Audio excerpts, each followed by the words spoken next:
جج صاحبان آ گئے ہیں، یا میں ایک بات آپ سے کہنا چاہتا ہوں، دیکھو قرآن جب بھی پڑھا جائے گا دل کو سکون ملے گا، یہ قرآن کی خصوصیت ہے۔ اور قرآن پڑھتے وقت جس کو گھبراہٹ ہو، قرآن پڑھتے وقت جس کو گھبراہٹ ہو، سمجھ جانا دو میں سے کوئی ایک چیز ہے، یا تو اس پر کسی نے جادو کیا ہے، یا تو اس کا ایمان اس کے سینے سے نکل گیا ہے۔ اگر اس پر جادو نہیں ہے اور اس کا ایمان موجود ہے تو ایسا لگے گا کہ اور پڑھ اور پڑھ اور پڑھ۔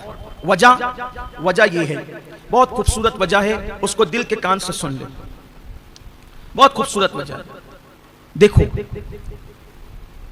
جب کوئی شخص پردیس جاتا ہے، وطن سے باہر جاتا ہے، ابھی تو دنیا سمٹ گئی اور مٹھی میں ہو گئی ہے دنیا، تو کہیں آنے جانے کی اب اتنی اہمیت نہیں رہ گئی ہے۔ پہلے جب کوئی بندہ وطن سے پردیس جاتا تھا تو پردیس جب بندہ جاتا تھا تو اس کے وطن سے خط جاتا تھا، اس کے گھر سے خط جاتا تھا۔ بلکہ جب انٹرنیٹ کا دور نہیں تھا تو یہاں سے جو لوگ حاجی لوگ اور عمرہ کرنے والے جاتے تھے تو سعودی میں جو لوگ کام کرتے تھے ان کے ہاتھوں سے لوگ بڑے بڑے خط بھیجتے تھے، اور وہ سعودی میں رہنے والے لوگ 300 کلومیٹر کا 500 کلومیٹر کا سفر طے کر کے ان حاجیوں سے اور معتمر لوگوں سے ملنے کے لیے آتے تھے کہ ہمارا خط دے دو، ہماری چٹھی دے دو، ہمارا خط دے دو، کیونکہ گھر سے ہے۔ اور جب وہ خط آتا تھا تو اتنی خوشی ہوتی تھی، ایسا لگتا تھا کہ جیسے ہم اپنے کسی بچھڑے ہوئے سے مل گئے۔ اور اس خط کو ایک ایک خط کو بار بار پڑھنے والے پڑھتے تھے، کیوں؟ اس لیے کہ ایسا لگتا تھا کہ وطن سے چٹھی آئی، اپنے پیاروں کا پیغام آیا ہے، ایسا لگتا تھا۔ اور ان کا پیغام پڑھ کر کے سارے دکھ دور ہو جاتے تھے، ساری جدائیوں کے غم دور ہو جاتے تھے۔ ایسا ہوتا تھا کہ نہیں ہوتا تھا؟ ہوتا تھا۔ ٹھیک اسی طرح بلا تمثیل، ملانے کے لیے نہیں، صرف سمجھانے کے لیے، ہم بھی پردیس میں، یہاں ہم بھی پردیس میں، ہمارا وجود دو چیزوں کا مرکب ہے، ہمارا وجود دو چیزوں کا مرکب ہے، ایک ہمارا جسم ہے اور ایک ہماری روح ہے۔ تو جسم تو بنا ہے یہاں سے اور روح آئی ہے وہاں سے، پردیس سے روح آئی ہے۔ تو اب چونکہ جسم یہاں کا ہے لیکن روح ہے پردیسی، تو اب یہ روح جسم کے پنجرے میں بے چین ہوتی ہے، بے قرار ہوتی ہے۔ کس کے لیے؟ دیس کے لیے، وطن کے لیے، یار کے لیے، جہاں سے آئی ہے اس کے لیے پھڑپڑاتی ہے، بے چین ہوتی ہے، بے قرار ہوتی ہے۔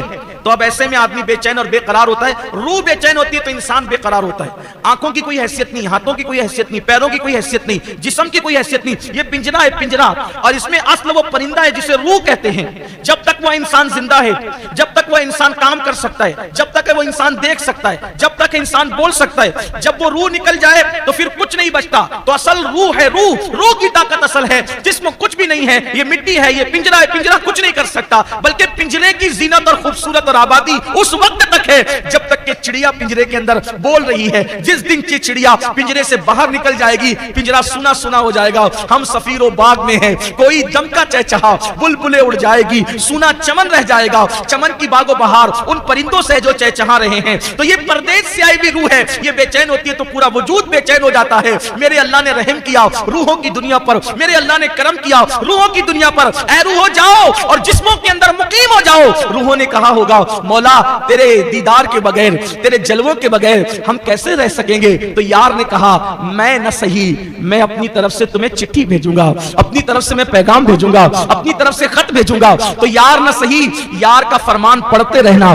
اور دلوں کو چین اور سکون عطا کرتے رہنا۔ تو جب تلاوت قرآن کی جاتی ہے تو روحوں کو سکون ملتا ہے، روح کہتی ہے یار کی چٹھی آئی ہے، یار کا پیغام آیا ہے، یار کا فرمان آیا ہے۔ اسی لیے انسان کے دلوں کو سکون ملتا ہے۔ مرنے والے کے سرانے سورہ یاسین کیوں پڑھتے ہیں؟ اس لیے اس کی بہت سی حکمتوں میں سے ایک حکمت یہ بھی ہے، اے پھڑپھڑانے والی روح اب اٹک مت، اس لیے کہ تو اپنے دیس کی طرف جا رہی ہے، پردیس سے دیس، تو وہ جلدی سے آسانی کے ساتھ پورے شوق سے نکلتی ہے وہاں جب تلاوت قرآن ہوتی ہے۔ کیوں؟ جب یار کا پیغام اتنا خوبصورت ہے تو یار کے حسن کا عالم کیا ہوگا؟